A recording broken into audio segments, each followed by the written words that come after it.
Guys, hanap mo ba yung running water? Dito lang yan sa Lihim na Batis sa Baras Rizal.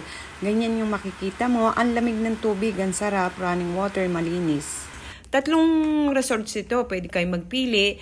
Yung napili namin is Lihim na Batis. Kasi na-curious kami dun sa pangalan niya, kung ano makikita namin sa loob. At nakita namin na mas affordable siya, pang family, sa mga pang birthday, pwede po siyang i-attenan.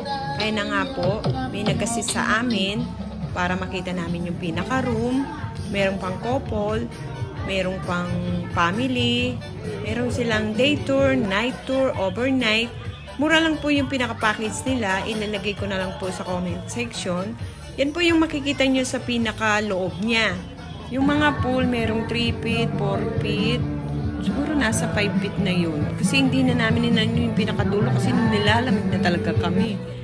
Ayan na nga, papakita ni ate yung room. May room dito na pang couple. Pag couple lang is 1.5 kasi solo yung CR. Pero pag family, yan po yung pinaka-room nung ano niya. Oh, diba? Hindi kasi kami kakasya, kaya doon na lang kami sa kubo. Kasi yung kubo niya is nasa 1.2, pero meron siyang double deck.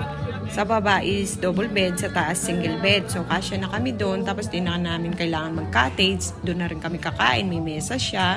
Maganda rin naman para makatipid na rin. Tapos, may mga ilaw. May mga saksakan dyan para pwede kayong mag-charge. Mahina po yung signal dito. So, mag-i-enjoy ka lang. Enjoy mo lang. Mag-swimming lang po kayo. Mag-picnic, ganyan. Kumain. May mga videoke. Pwede po kayo.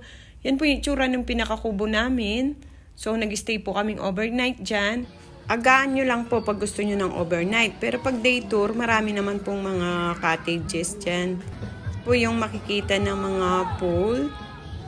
Marami-rami rin po.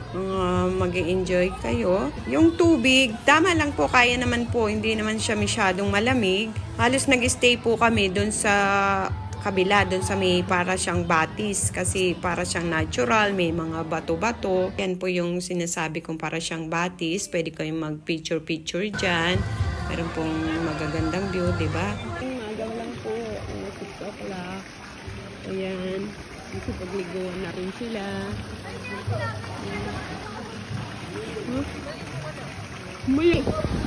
Ayan o, lakas ng hangin. Basa pa yung towel natin. Hindi pa rin sila tapos. Enjoy talaga sila. Tapos may mga bagong dumarating. Maganda rin dito. As in, mura pa po. Yung mga ano nila. Room, cottage. 6 AM ng umaga, nagyaya itong anak ko. Maligo, ayan. Tama-tama lang po yung lamig. Pag lumubog ka na, kaya na nyo yung lamig. Di naman siya ganun kalamig talaga. Sa mga gusto pong magplanong pumunta dyan, agahan nyo lang po para makakuha kayo ng mga kubo. Yan. Nag-enjoy naman po kami. Dito po namin sinelebrate yung birthday ng anak ko. Tamang-tama, hindi po siya ganun ka-crowded dahil hindi pa siya summer. Yun lamang guys. Salamat po sa panonood. Paki-follow and like and share na lang po.